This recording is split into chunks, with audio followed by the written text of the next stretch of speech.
종교개혁 하면은 뭐니 해도 루터입니다. 마틴 루터. 그러나 그 옆에서 종교개혁이 가능하도록 루터와 동역했던 친구 한 사람이 있습니다. 순결인 종교개혁자. 누군지 아십니까? 바로 필립 멜랑톤이라고 하는 사람입니다. 루터보다 15살이나 연하였던 그는 루터와는 가장 절친한 친구였습니다. 얼마나 친했느냐면요, 두 사람 부부가 아니고 동성인데 비텐베르크 교회 무덤에 같이 묻혔습니다. 굉장히 기이하죠. 아마 성경에 나와있는 다윗과 요나단과 같이 자기 생명이라도 내어줄 수 있는 그런 동역의 관계, 그런 생명의 관계성을 유지했던 친구였습니다. 종교개혁은 루터가 있지만은 그 종교개혁을 가능하게 해주었던 사람은 바로 이 멜랑톤이라고 하는 사람이라고 저는 생각을 합니다. 루터는 종교개혁을 하다가요, 가끔 모든 것을 다 내려놓고 포기하고 싶은 그런 생각이 문득문득 들었었습니다. 그런 루터의 모습을 보면서 멜랑톤은 항상 이렇게 격려했다고 합니다. 당시 성경의 진리를 믿는다면은 그 진리는 반드시 이길 것을 확신해야 합니다. 할렐루야. 당시 성경의 진리를 진리라고 믿는다면은 당신은 하나님께서 당신에게 승리를 주실 것을 확신하면서 살아야 됩니다. 늘상 그런 고백을 루터에게 해주었고, 편지를 보내면서는 편지 말미에 로마서 8장 31절의 말씀을 꼭 기록해서 그 말씀 안에서 승리하도록 그렇게 인도했던 하나님의 사람 멜랑톤. 우리 여러분 로마서 8장 31절 어떤 말씀인가 한번 같이 읽어볼까요? 읽습니다. 시작.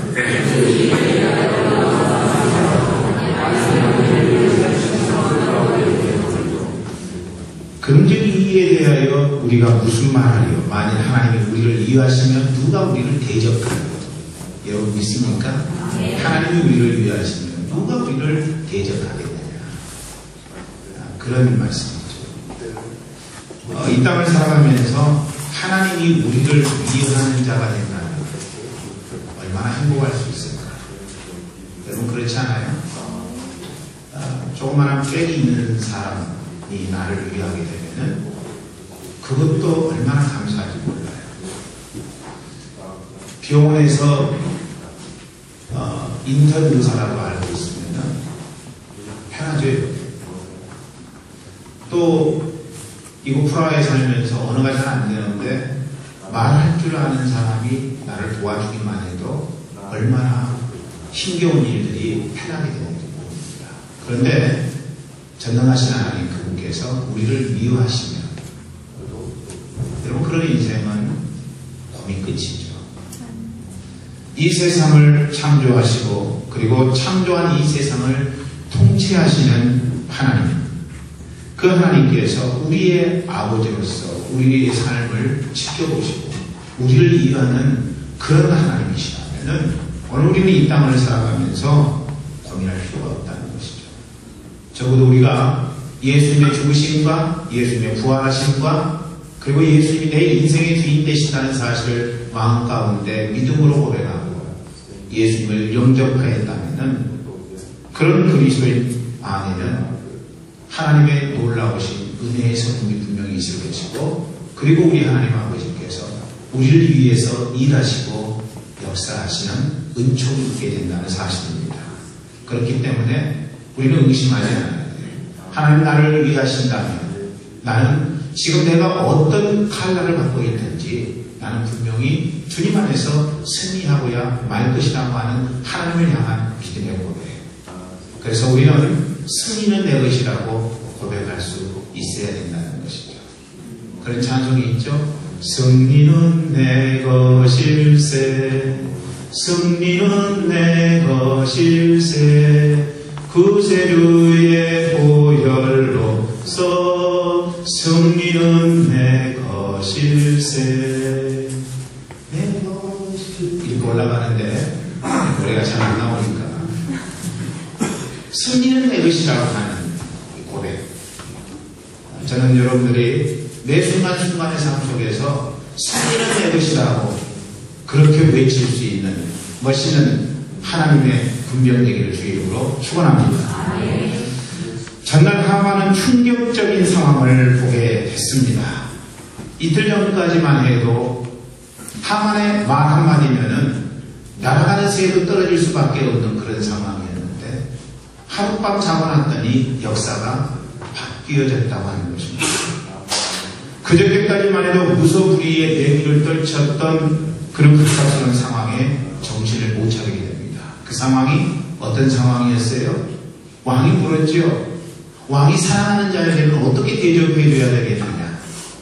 하만이 자기를 가리켜서 사랑하는 자라고 표현한 줄 알고 뭐라고 이야기합니까?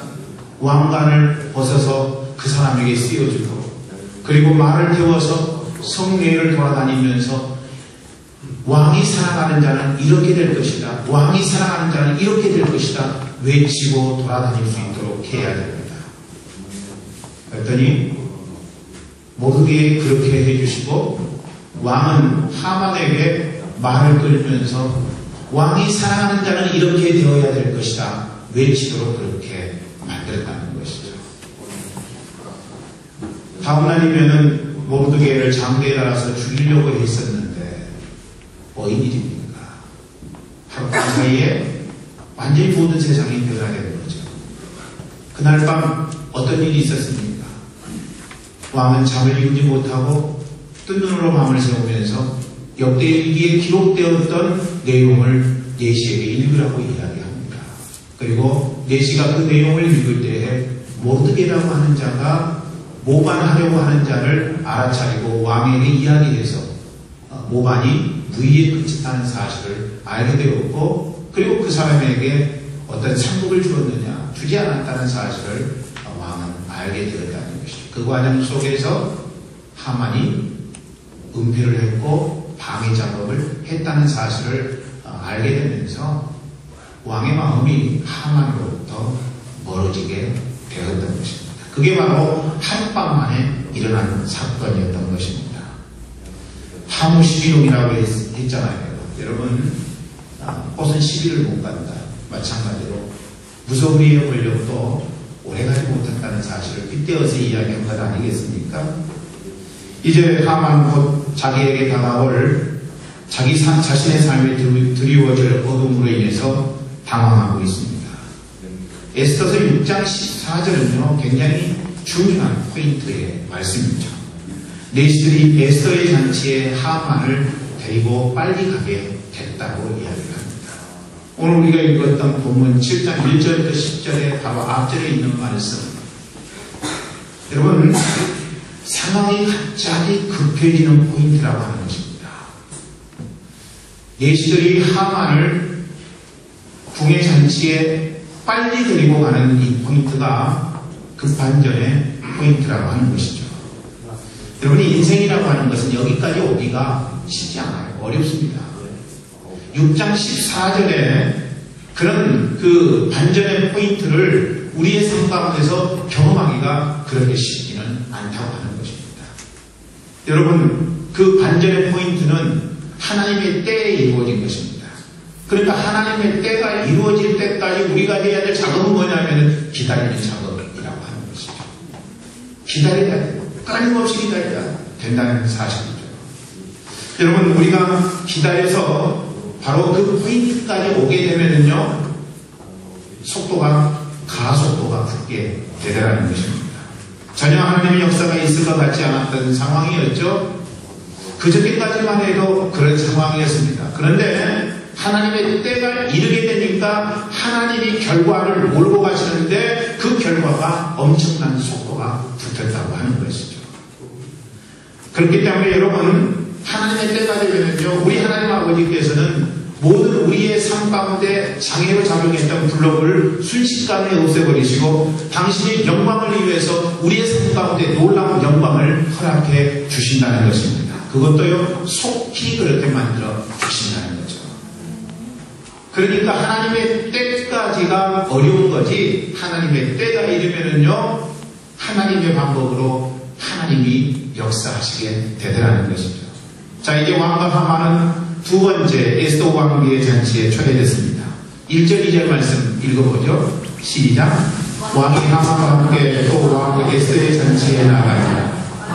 이 둘째 날 잔치에 술을 마실 때 다시 에스더에게 물어가로되 왕 에스더여 그대의 소청이 무엇이며 곧 허락하겠느냐 그대의 요구가 무엇이며 곧 나라의 절반이라 할지라도 시행하겠느냐. 지금 왕은요 에스더가 갖고 있는 생각이 뭔지 그것에만 온통 마음이 가 있습니다. 잔치에는 별로 관심이 없어요.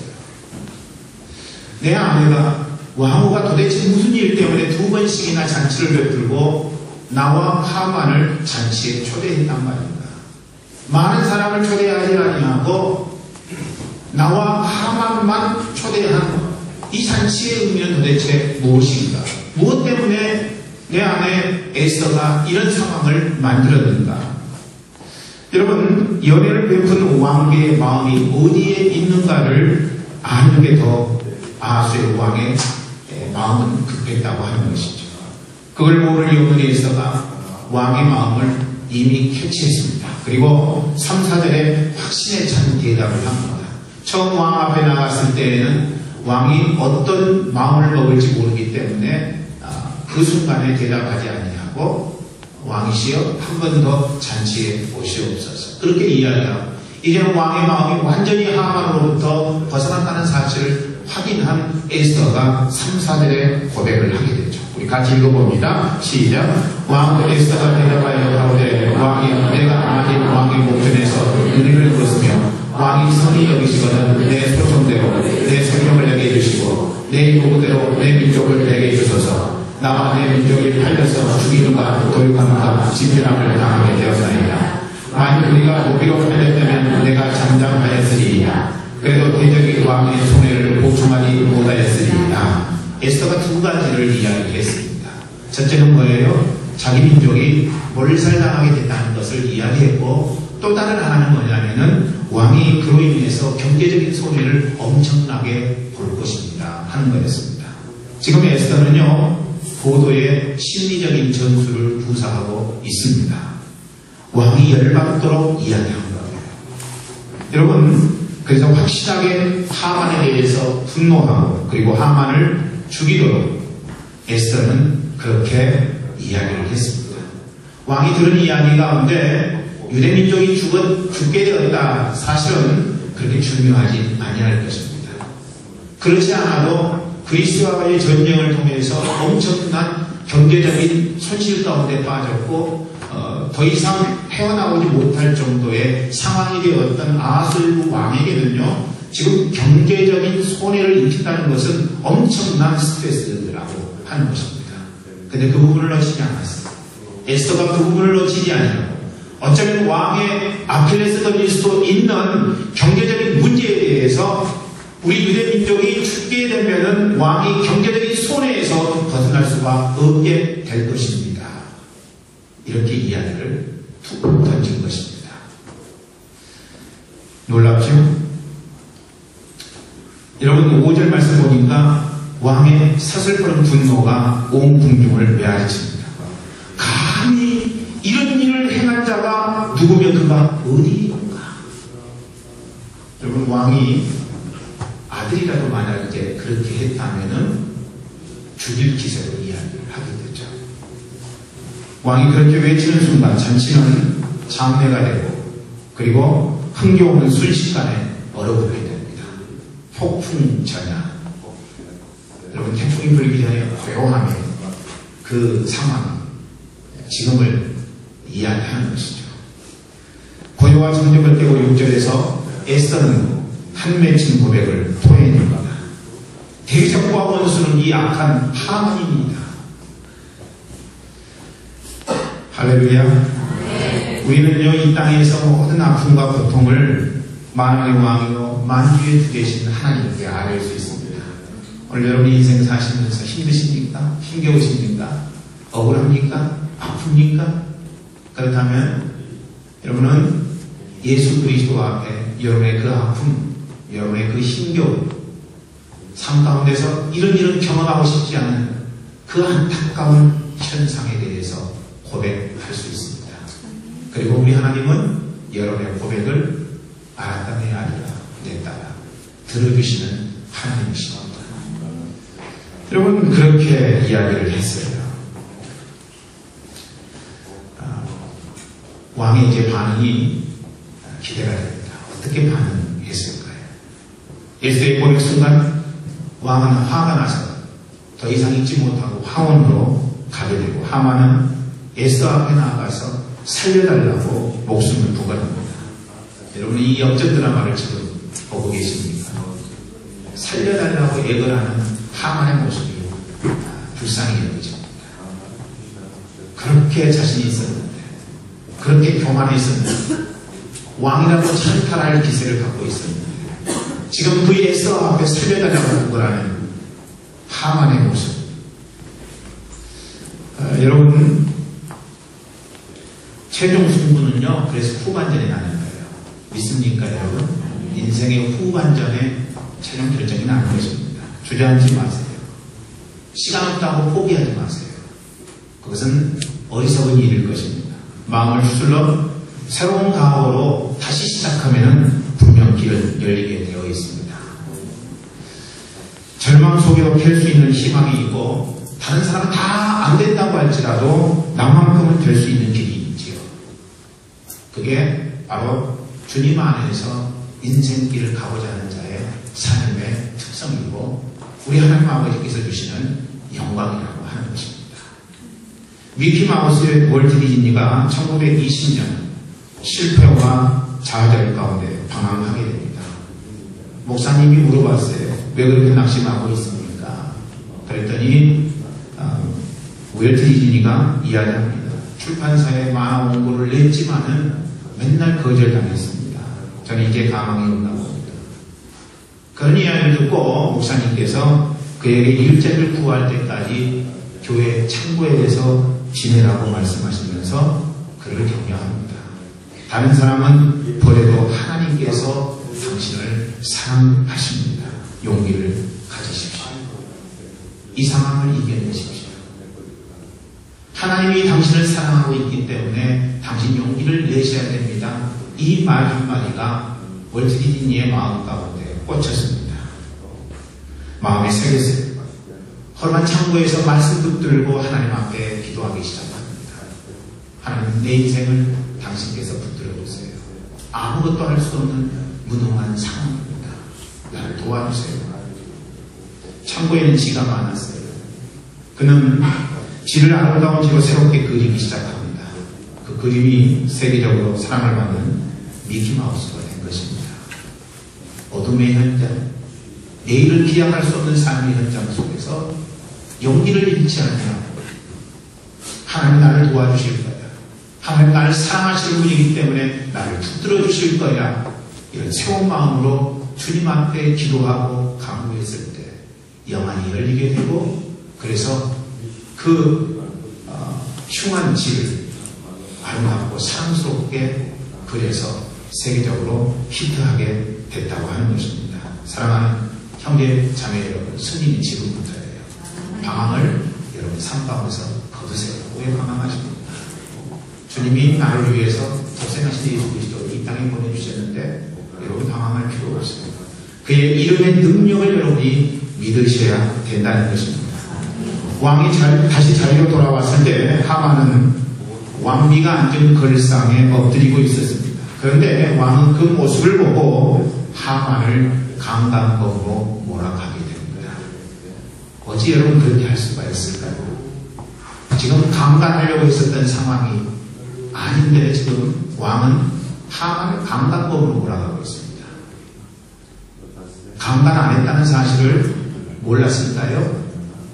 알았어요. 아무 짓도 안 했다는 사실을 왕은 알았을 것입니다. 그런데 왕은 하만을 죽이기로 이미 마음 가운데 작정했던 것입니다. 왕비에게 손을 대다니 있을 수가 없는 겁니다. 왕비를 강간하다니 이건 여러분 생각할 수 없는 상황이라고 하는 것입니다. 그런데 왕후를 자신이 보는 앞에서 강간하려고 하는 강간범으로 지금 왕은 하만을 몰아가고 있는 중입니다. 8절은 그 상황을 이렇게 진술합니다. 8절 읽어보죠. 시작.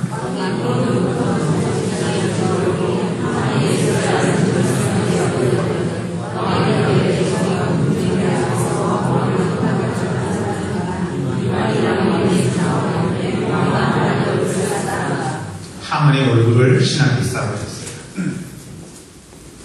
고자기로 하만의 얼굴을 쌓았다는 것은 더 이상 살 수 없다는 것을 의미하는 것입니다. 이 세상을 볼 수 없다는, 더 이상 이 세상을 뜬 눈으로 볼 수 없다는 것을 이야기하는 것이죠. 하나님의 손길은 여기서 멈추지 않습니다. 마침 하르보나라는 왕의 내시가 하만의 모르드게에 대한 처형 계획을 이야기합니다. 왕 즉각 명령을 내리게 되죠. 그 명령이 9절에 있습니다. 9절 말씀 읽어봅니다. 시작.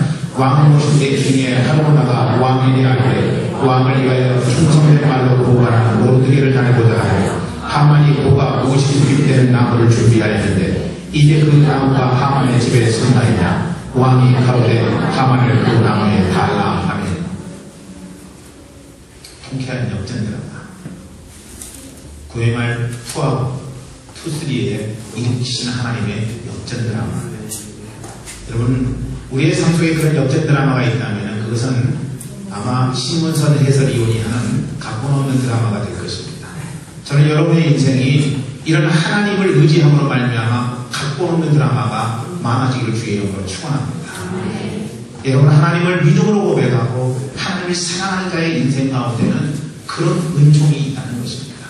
그런 은총이 이 땅 살아가면서 없다면 언제 있게 돼요? 주님 앞에 사는 날. 주님께서는 우리의 모든 고통과 아픔을 다 씻어주시고 사랑하는 내 아들아, 사랑하는 내 딸아, 그렇게 호칭하시면서 우리를 안아주시게 될 것입니다. 그러므로 승리는 하나님께 있다는 사실을 여러분이 한순간도 놓쳐서는 안 된다고 하는 것입니다.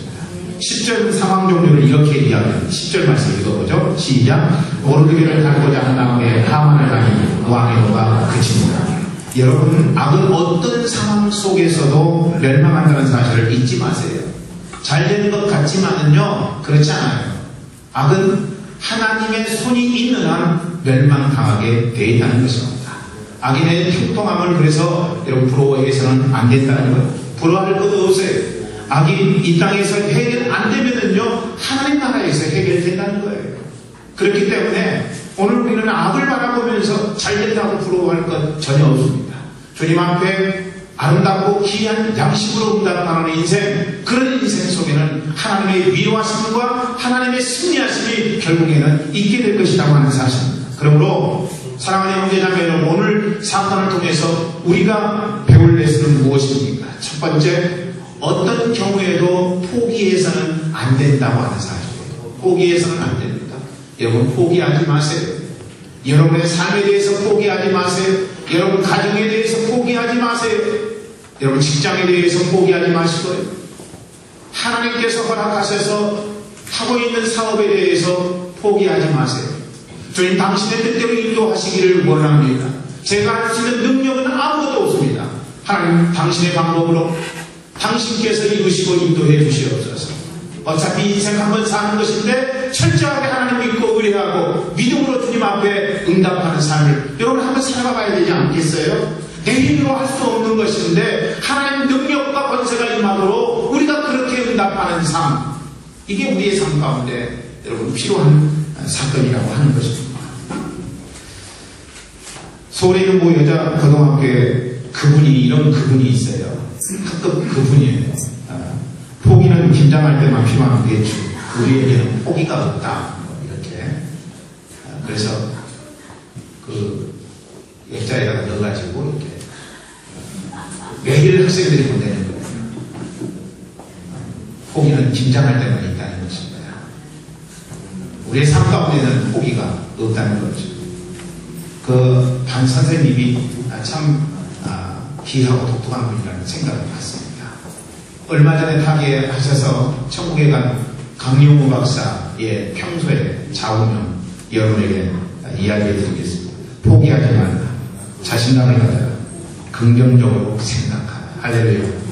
저는 우리 교회 모든 성도들이 포기하지 않으며 자신감을 갖고 긍정적으로 나아가기를 간절히 소망합니다. 왜 그래요? 왜 그렇습니까? 왜 우리가 포기하면 안 되고 자신감을 갖고 긍정적으로 살아가야 될까요? 그건 다른 거 아니에요. 우리 주님께서 우리를 포기하지 않으십니다. 아멘. 절대로 우리 예수님 우리를 포기하지 않으세요. 우리가 포기하는 상황이 있다고 할지라도 우리 주님은 우리에 대해서 끝까지 믿어주시고 포기하지 않는 하나님. 뿐만 아니라 그 하나님은 우리를 사랑하시는 하나님이시라고 하는 거예요. 우리를 사랑하는 까닭에 2000년 전에 이 땅에 오시고 그리고 2000년 전 오늘 예루살렘 성에 죽으러 입성하셨다고 하는 것입니다. 많은 사람들이 정려나무 가지를 흔들면서 호산나 다윗의 자손이로다 이렇게 축하하고 그리고 복을 드렸지만은 그들은 얼마 되지 않아서 예수님을 십자가에 못 박으라고 그렇게 외치는 군중들로 변하게 됩니다. 이 땅에 살면서 하나님이셨던 그분이 당하지 않아도 될 고통을 왜 당하셨을까요? 단순한 거예요. 그거는 여러분과 저의 죄악을 대신해서 십자가에 못 박혀 죽으신 것이라고 하는 사실입니다. 그렇기 때문에 여러분 오늘 우리가 이 땅을 살면서 포기하지 아니하고 자신감을 갖고 주님 앞에서 긍정적인 모양으로 응답할 이유는요. 우리 주 예수 그리스도께서 이미 우리의 실패를 다 짊어지시고 십자가에 못 박혀 죽으셨기 때문에 그렇다는 것이죠. 오늘 우리가 해야 될 일은요. 그래서 다른 건 아닌 거예요. 포기하지 않는 것. 자신감을 갖고 주님 앞에 응답하는 삶. 마가복음 7장에 나오는 여인은요. 예수님 앞에 딸을 고쳐달라고 간절히 외칩니다. 여러 번 외쳤어요. 그런데 계속된 그 후에도 애원하게 되자 예수님은 뭐라고 말씀하십니까? 자녀에게 주는 빵을 이방인에게 줄 수가 없다. 개에게 줄 수 없다. 이렇게 이야기를 합니다. 그러니까 이방을 개로 표현했던 거죠. 웬만한 사람 같으면 상처받아요? 안 받아요? 어떻게 예수라는 자가 개라고 표현할 수 있을까? 그보다 훨씬 좋은 말을 해도 상처받는 사람들이 나타나요. 개라는 말을 안 해도요. 점잖은 말을 해도 상처받으려고 하면 얼마든지 상처받는다니까요. 그런데 이 여인은요. 예수님이 직접 대놓고 개에게 빵을 주지 못한다 이렇게 거부했어요. 그런데 그 여인이 뭐라고 이야기해요? 난 이 여인을 생각할 때마다 행복한 마음이 들어요. 미소가 생겨요. 기쁨이 있어요. 하나님 저도 그렇게 이 이방 여인처럼 응답하기를 원합니다. 삶의 과정 속에 어떤 상황, 어떤 환경이 벌어진다고 할지라도 결코 낙망하지 않고 포기하지 아니하고 주님 안에서 믿음으로 나가는 작업. 여러분 그 여인이 옳습니다. 예수님. 그런데 개들도 주인의 상에서 떨어지는 부스러기를 먹습니다. 여러분 멋있잖아요. 이 부분을 읽을 때마다 여러분 감격이 돼요. 어떻게 이런 이야기를 할 수 있을까? 대단하잖아요. 여러분 포기하는 것은요. 무엇으로부터 나오는지 아십니까? 삐뚤어진 자존심으로부터 포기가 나오는 거예요. 삐뚤어진 자존심. 그러니까 삐뚤어진 자존심이 있으면은요, 실망하고 낙심하고 포기하고 내일의 안녕을 기약하지 못하는 그런 삶의 현상이 나타나게 된다는 것입니다. 삐뚤어진 자존심. 혹시 여러분 삐뚤어진 자존심을 갖고 계시지는 않나요? 삐뚤어진 자존심이 있으면은요, 요만큼도 말하지 못하도록 만들어요. 잘못된 자존심이거든요. 그건 자존감이 아니거든요. 그러니까 삐뚤어진 자존심을 갖고 있으면은요, 그런 인생은 상처를 많이 받을 뿐만 아니라 그 삶의 모습을 통해서 많은 사람들에게 상처를 주게 되더라는 것입니다. 삐뚤어진 자존심의 반대말은 옳은 자존심이라고 그렇게 말할 수 없어요. 삐뚤어진 자존심의 반대말은요, 여러분, 온유라고 하는 단어입니다. 온유라고 하는 단어는 어떤 의미가 있는 단어예요? 어떤 목적을 이루기까지 절대로 포기하지 아니하고 끊임없이 도전해 나가는 마음의 자세. 이게 바로 온유라고 하는 단어의 본 의미라고 하는 것입니다. 하나님이 내게 주신 목표가 있다면 그 목표를 이루기까지는 절대로 낙심하지 않아요. 절대로 실망하지 않아요. 삶의 현장 속에서 어떤 상황이 벌어진다고 할지라도 그것 때문에 주저하지 않는다는 것입니다. 하나님이 주신 그 목표를 향해서 힘겹고 어렵고 고달프지만 그러나 그럼에도 불구하고 다 이루기까지는 절대로 나약해지지 않는 강함, 그것이 바로 온유라고 하는 단어의 본의미라고 하는 것입니다. 저는 할 수만 있다면 우리 교회 모든 성도들이 온유한 자들이 되기를 원합니다. 삐뚤어진 자존심이 아니라 온유함으로 주 앞에 응답하고 사람들 앞에 응답하고, 우리는 때때로 온유라고 하는 단어를 나약한 사람이 갖고 있는 삶의 성격의 특성이라고 보는 데가 있습니다. 결코 아니에요. 온유한 사람은요, 외유내강입니다. 겉으로 보기에는 부드러운 것 같지만, 아무것도 못하는 무능한 사람 같지만, 그러나 그 안에 하나님의 목표와 비전이 있기 때문에 절대로 어떤 환경 때문에 낙심하거나 실망하지 않는 그런 삶의 태도를 취하게 된다는 것입니다. 저는 여러분들이 성공의 온유를 가지시기를 주의 이름으로 축원합니다. 어느 날은 주일 오후에 아들은 시원한 물이 먹고 싶었습니다. 그래서 거실에서 텔레비전을 보고 있는 아빠에게 소리칩니다. 아빠, 물 좀 갖다 주세요. 아빠가 뭐라고 이야기해요? 네가 뜯어 먹으렴. 그런데 아들이 또다시 이야기합니다. 아빠, 물 좀 갖다 주세요. 네가 뜯어 먹으래도 한참 있다가 또 아빠에게 이야기합니다. 아빠, 물 좀 뜯어 주세요. 네가 먹으라고 했잖아. 아들이 조금 있다가 아빠, 저 혼내실 거면 올 때 물 좀 떠다 주세요. 누가 포기했겠어요? 아빠가 포기했죠. 기가 막혀서 물 떠다 줬으리라고 생각합니다. 저는 여러분들이 포기하지 않기를 원합니다.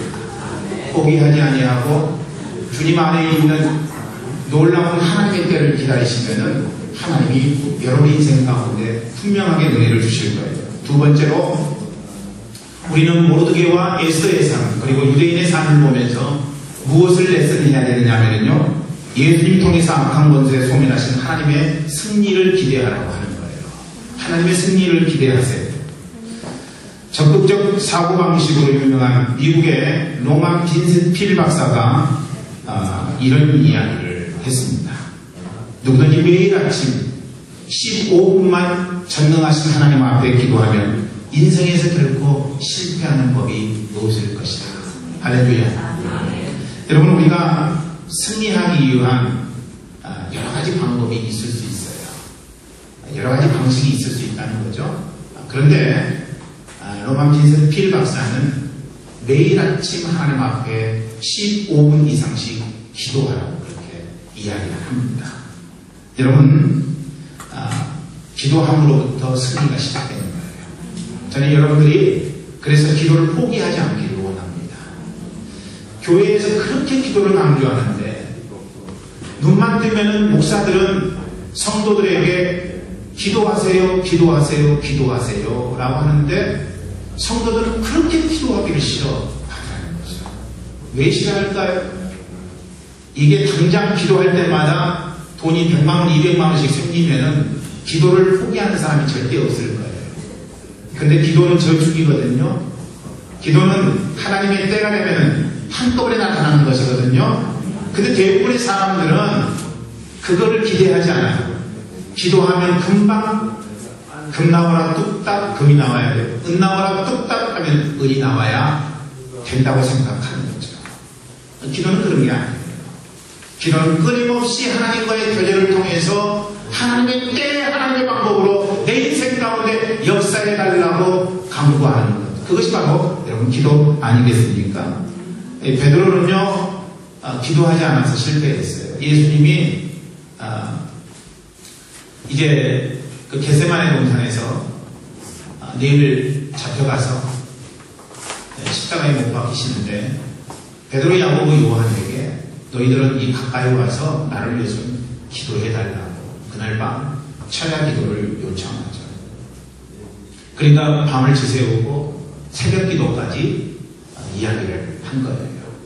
그런데 이 제자들, 특별히 베드로가 그 주님의 부탁을 물리치고 잠을 청하게 되죠.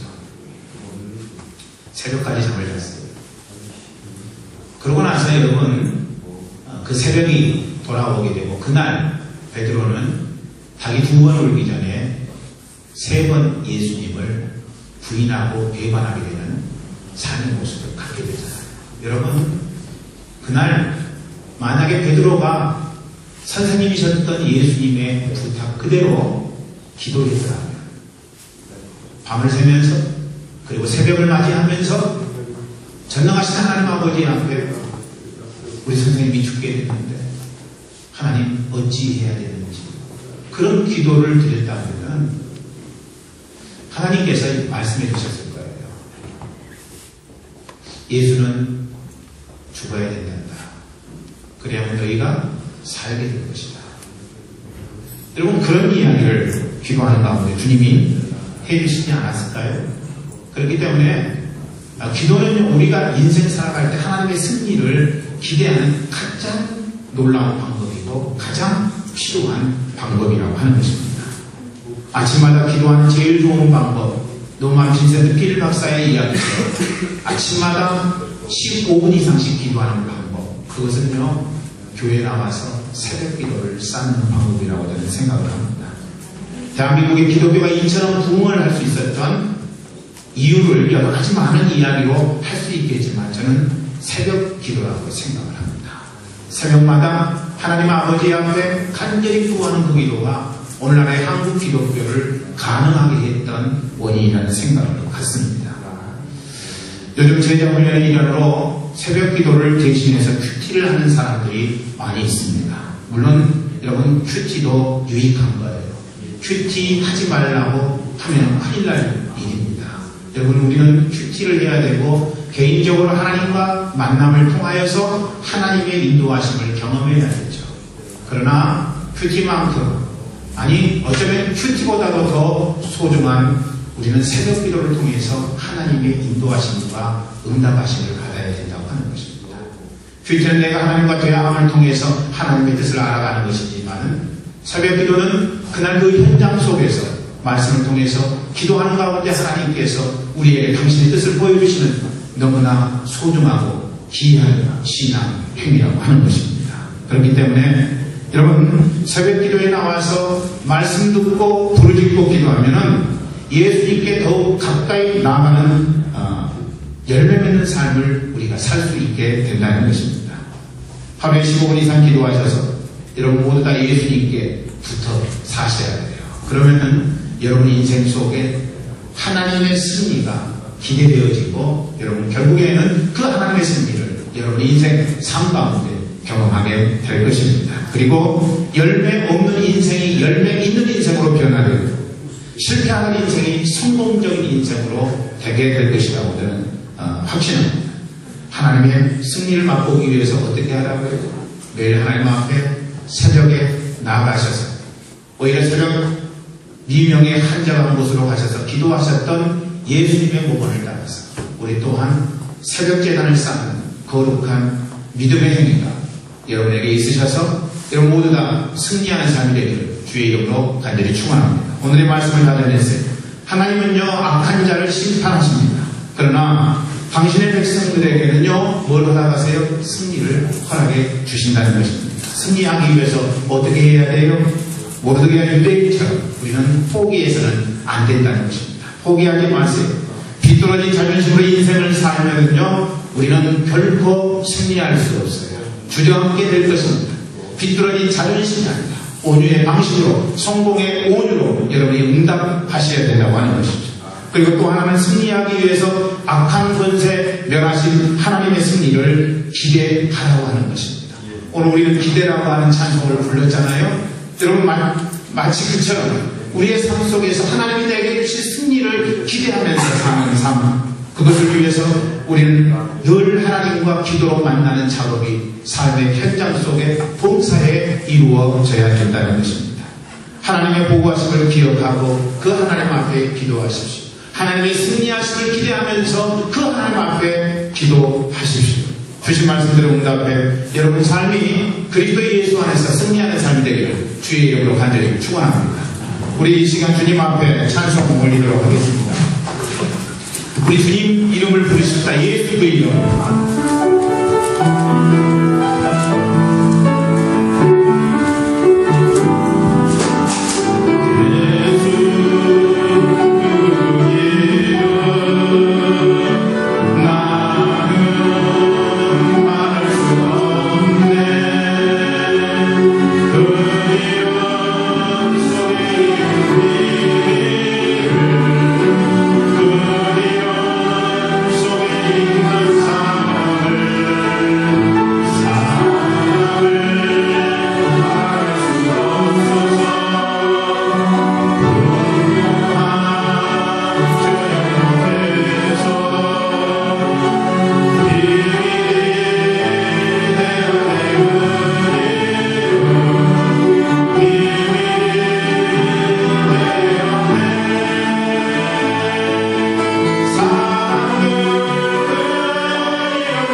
주님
낙심했던 상황 속에서 일어나기를 바랍니다. 주저앉은 삶 속에서 하나님의 승리를 기대하겠습니다. 오늘 이 시간 하나님 내 인생 가운데 역사해 주시옵소서. 우리 다같이 주여 세 번 본 다음에 동성으로 하나님 앞에 기도하겠습니다. 주여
어찌할 수 없는 환경 때문에 낙심하고